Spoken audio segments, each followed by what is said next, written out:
Grandmasters was the B picture to tonight's film, The Mystery of Chess Boxing.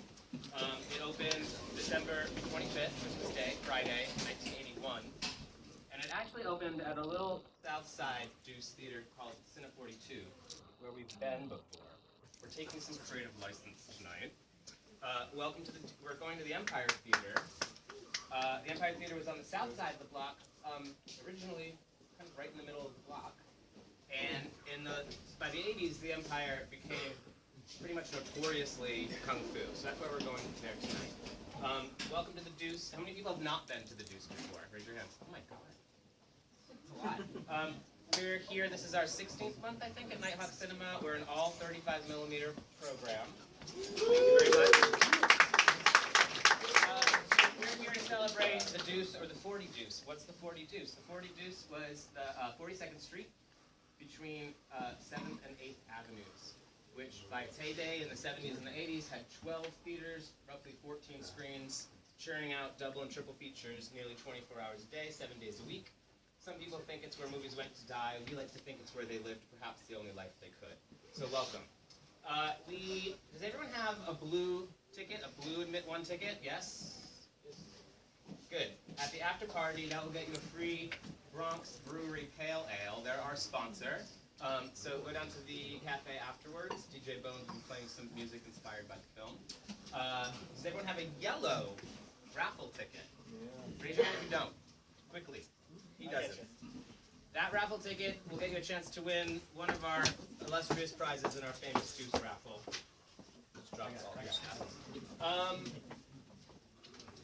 So we booked we have dates for all of next year, and you guys are smart in getting event tickets because we were sold out today by 10 a.m. So a round of applause for all of you. Next month, January 8th, we're going back to the New Amsterdam Theater, the sort of original movie palace of the Deuce, south side all the way east. And we're going there for one of Maestro Jeffy's favorite films, Strange Behavior, 35mm. We're going to be joined by two very special guests, hopefully two very special guests for that night. In February, I don't know the exact date, we're going back to the Lyric, a favorite Deuce palace, for Sharky's Machine, which also opened the same week as tonight's movie. We saw a trailer earlier. And in March, I think, we've got like 3 contenders for March. We're going back to the Harris on the south side, I think for Wolfen, which we also saw a trailer for. But if not Wolfen, there's 2 others that are kind of mind-blowing that we've been working on. So stay tuned. But tonight we're going to the Empire, as I said, and this building is actually the only building, how should I say this? It's the only building that still exists that is now a cinema. It's that shithole there. Of course, the main structure of the original building is the lobby of the AMC Empire 25, and we're going to hear lots more about the Empire's history from tour guide Andy in just a minute. But the AMC Empire stands 168 feet further west from where it originally stood. Check this out. Of maybe local folks picking up a house and moving it, from one side of the street to the other. And I always think, how do they do that without the walls collapsing and stuff? Well, 98. How about doing it really big time? As you may know, New York City's Times Square has been undergoing some major changes. And there's plenty of new construction underway, but some old landmarks are also being preserved. Yay. Yesterday, the historic Empire Theater, it was one of the places that Abbott and Costello used to play here in New York. They moved it about 150 feet across the block. It weighs 7.4 million pounds. Wow, look at that. Wow. They picked it up. This is time-lapse photography, just under 5 hours as they moved the theater. Rolled it to a new location, kept it all intact. That is so neat. That's amazing. Yeah, the Art It's such Nouveau a great building thing that they're doing. I'm sorry. No, I was just going to say, it's going to become the lobby of a new 25 theater or 25-screen movie complex that they are building. 1,000 theaters. So Right. 4 million. Can you imagine Like 10 million 7 people will see million movies. pounds? And though it took 5 hours to move that, just as I say, about 170 feet, it still moved faster than traffic in New York. That's a balloon of Abbott and Costello pulling it in front. Did you see So I that? thought that was part of the World's But it's- Strongest Men competition. It's such a great thing that they're actually saving these buildings, though. If you go to the New York Historical Society, the little museum up here on Central Park West near the Natural History Museum, they've got photos of some of the old buildings, like corners today, corners, 100 years ago. And it's such a tragedy that they've done, that they've raised those Yeah, buildings. they just raised it a little bit, guys. So we're going to hang out in 1981 tonight. I want to give a shout out to Jonathan Hertzberg, who set us up with Dan Halsted from the Hollywood Theater in Portland, Oregon. He's an authority on Kung Fu. He has an amazing collection of prints. He sent us this print. It's a beautiful print. This is the only known print in existence with English subtitles. So you guys, thanks for coming. Andy's going to tell you a little bit about the Empire Theater in a much more eloquent, poetic way than I ever could. And join us after for the raffle and for music by DJ Bo.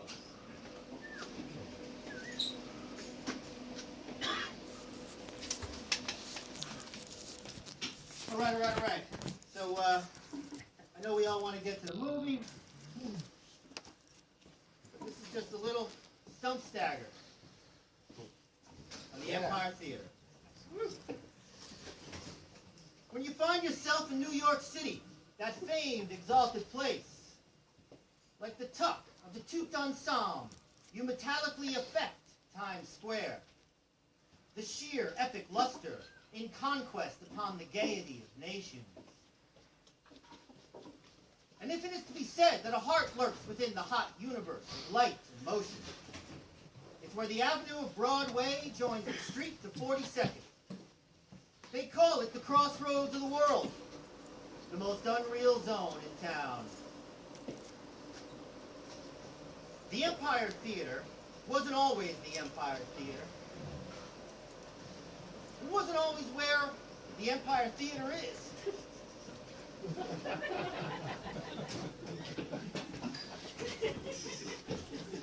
In the year 1912, a man named Julian L. Tin was the most famous delineator of feminine types in America. Julian L. Tinge mastered the art by spanking planks on the two-a-day vaud circuit in patent leather slippers with jeweled buckles and ermine furbelows. Deuce bone jangler George M. Cohen cast Elting in his 100 Honey Boy Minstrels, where the young suggester of females sang the bathing song, "Mother, may I go out to swim?" On tour in the Old Continent, he performed at Windsor Castle, and after the show, King Edward presented Elton with a white bulldog. The trade said he made more money than Taft in the White House, at $1,625 per week. And when the Star's manager, Al Woods, developed the idea of a theater where the old Central Baptist Church was just demolished after 71 years, Woods named the Show Palace after his top earner. A rich archway in terracotta, touched in symmetric gargoyliana, glazed green, blue, orange, and red. Motifs in the fair use of polychromed Egyptian forms, and the optimal omphalos of classical myths. And innovations in seating, where 3 sizes for slender, medium, and stout were made available. Times Square has always made arrangements to welcome fat people who may need extra room for front ass. The L Tinge opened with Within the Law, which played to an all-blind audience in 1913, where the viewless viewers may have performed the change of being act from the size-fitting seats as true as Julian Elting from man to non-man. The Elting Theater presented saucy melodramas that promised the comeuppance of the masked woman. Who is the girl in the limousine? Or what took place up in Mabel's room. Julian L. Tinge never played a show at the Elting, the 42nd Street Theater named for he who was born William Dalton in 1883. Billy's father moved the family west from Massachusetts to speculate gold, and ended up a barber in the muddy spur frontieropolis of Butte, Montana. Local saloons put on entertainments for the miners, land agents, deputies, and lumbermen, and played it like how they played it in the old days. Since the dearth of females in that city, settlement called for men to play women, or boys to play girls, or women to be played by boys. Young Billy excelled in the play of gender illusion. But when the old man found out Billy was sallying the laps of dust pikers on the Whiskey Rialto, the father thrashed the son. And Billy went to live with relatives in Boston, where soon the kid joined up the cadet theatricals, a boys' players club that cast in tradition all male, no matter the role X or Y. Billy Dalton played the ingenue in Miss Simplicity. Before the age of 20, Billy chose a name for his gender mask act. Back in Butte, the Daltons lived across the street on West Courts Road from the Elting family, with whose boy of Julian's age, a fame-inspired friendship must have been struck in that mining town. The name described by sources in print as properly pronounced like pelting or impinge. So, for the purpose of history, this jabber uses both viral originalistics pronunciaplaceimonials. Weight data recorded Elton at 210 pounds for his bust-out role in The Fascinating Widow. In silver glitz over pale green satin decollete. And in cut, narrow, clinging lines with a back V in black velvet fixed at the waist with rhinestone buckle and sash. In The Countess Charming, Elting plays the thief, the water nymph, and the winking top. The imitation act of Julian L. Tinge was imitated by impersonators. And the changer of being quipped that the distinction of manner and suggestion of breeding renders his own performance a sublimation and antagonistic to the anomalies of dubious sex. When the trades claimed he thrashed a rude fellow for calling him a sissy, Elting denied the violence. That such physical response to recurring slurs against his celebrity dignity would ruin his small actor's hands with bruises. If there was any such thing as a comfortable gown for a woman, the Lady Guinnessist lamented. And wore a corset he named Old Ironsides, against doctor's orders that the gut cuffs were bad for his health. Elting lied to brain-bag journalists that he hated to dress up as a woman, and only did it for the exorbitant financial returns, and would rather do a blackface specialty. Elting built Villa Capistrano, a Spanish mission mansion in the sun-swum LA suburb, Silver Lake, where he moved in with his mother and his father, the Butte barber, and invested in the Sierra Vista Actors Ranch Colony in San Diego County. A return in 1940 to the décolleté clinging lines and ostrich fan act, suffered by Los Angeles drag laws. And Elting performed as if naked in trousers and shirt sleeves. Nightclub tranny enforcement in New York was less fascist than LA. And Elting had took final bow with Billy Rose's Diamond Horseshoe Jubilee, in the two-a-night review, Nights of Gladness. The death in 1941 of William Dalton at his apartment on West 57th Street has been described by sources in print as a kidney ailment, cerebral hemorrhage, or suicide.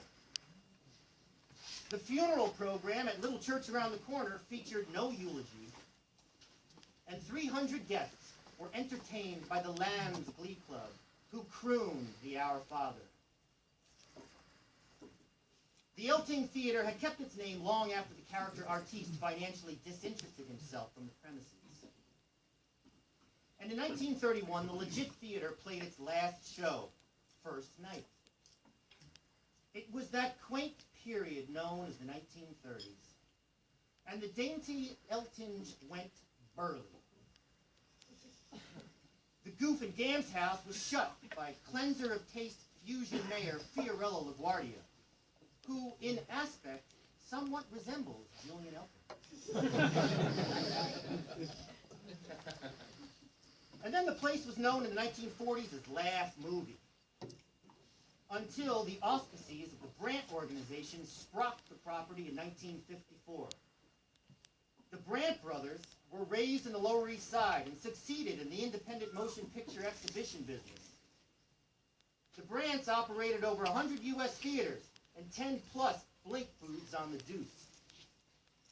The Brandts had maked up an empire on the Deuce, and the Furbelows thrashed sissies without suggestion.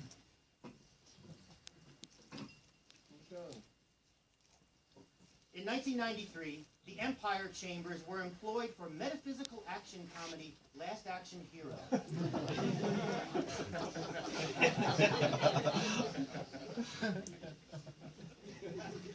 5 years hence, enemy engineers tied balloon figures of Abbott and Costello to the structure and moved it 168 feet or so west down the block.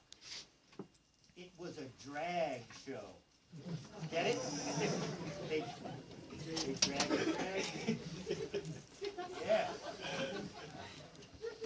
Unlandmarked, but still in countenance, feature, and pose, as a Deuce, Jane, or Joe would enter in 1912.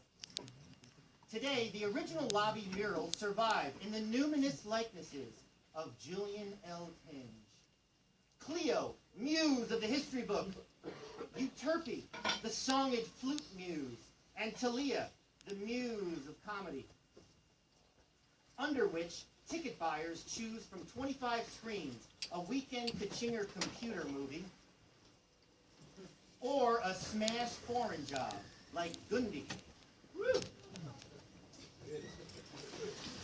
At 228 West 42nd Street, chop-socky, hiya! Or boom boom striptease, down to 34 or 236. The Empire, or Elting, plays flicks. Tip your waiters. Thank you. Tip your waiters.